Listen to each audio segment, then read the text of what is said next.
These cars will have to move as ASU plans to build a new student housing area in this parking lot. Is your child's car seat installed correctly? It could determine whether he or she survives a crash. Law enforcement agencies throughout the state just participated in events to help make sure your car seat will protect your child.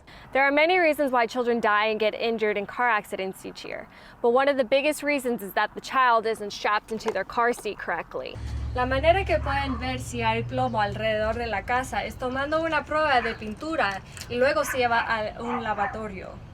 Autoridades de salud han visto un incremento de llamadas debido a un alto nivel de piquetes de mosquitos. As businesses continue to grow in the downtown district area, practical art owners say one of their biggest accomplishments. At 8 a.m. this morning, a call was made to Phoenix Police Department about a suspicious bag found outside of the terminal. When Michael Lewis first started writing about the Oakland A's, he solely thought it would be an article. Little did he know that Moneyball would be one of his major accomplishments. Police officers in Sedona can now pull over a driver who appears to be on their cell phone. Officer James Cox is always on the lookout for unsafe behavior. When you're looking down at your phone or your radio or you're eating, it can be a big distraction. So just taking your eyes off the road for a couple of seconds could do something serious, cause some serious damage or hurt somebody. In fact, if you're driving at 55 miles per hour and take your eyes off the road for 5 seconds, this equals driving the length of an entire football field without even looking at the road. Usually when they're on their cell phone, there's some sort of other violation that they're violating.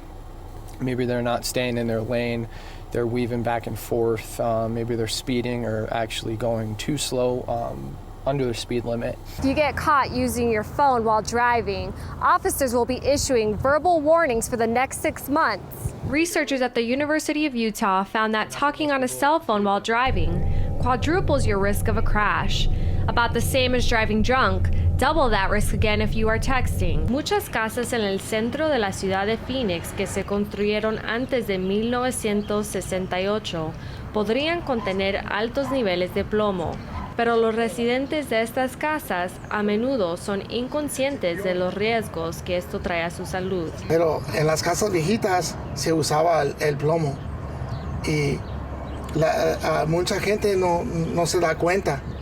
Francisco Hernández es uno de muchos propietarios que haya estado viviendo en su casa por como 17, 18 años.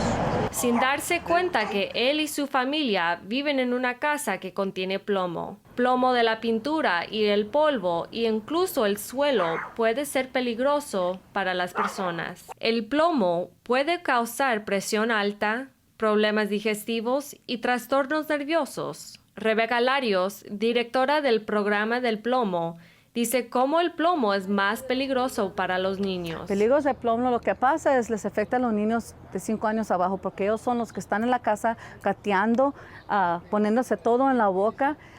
La manera que pueden ver si hay plomo alrededor de la casa es tomando una prueba de pintura y luego se lleva a un lavatorio. Los peligros de plomo que requieren atención inmediata incluyen pintura descascarada y el polvo de plomo que es formado de pintura raspada. Recientemente, la ciudad de Phoenix fue concedida $3.4 millones en un esfuerzo por atender a los peligros de plomo en las casas de bajos ingresos. Andy Stankiewicz. Grew up in Los Angeles, went to Pepperdine University, drafted my senior year by the New York Yankees, and so started on a professional baseball journey. Got done playing in 01. Knew right away that I wanted to coach baseball if I could. Just have a passion and a desire to be around the game as much as I can be. And King University called and said, hey, we're looking for a head baseball coach who'd be interested. And so came here, sat down with the administration and the athletic director, and just felt like it was a great fit to take a great baseball program that's historically been one of the best in the country. And excited about the opportunity to take a bunch of young men and helping them develop as people, young men, helping them develop as baseball players and help them reach their goals on the baseball field. So that's why we're here today. I want the guys to understand that life can be difficult at times, and it's not always going to be handed to you. You know, they got to work. Whatever they attain, in life it's going to be because, number one, God is allowed it, and number two, that they've worked hard to attain those goals or where they're going to be. And along the road, there's going to be some speed bumps, some hurdles that they've got to get over. They've got to be able to overcome. And that's why I love the game of baseball, because it's a thinking man's game. Oh, you got some whip in that bat. Oh, what's your shot?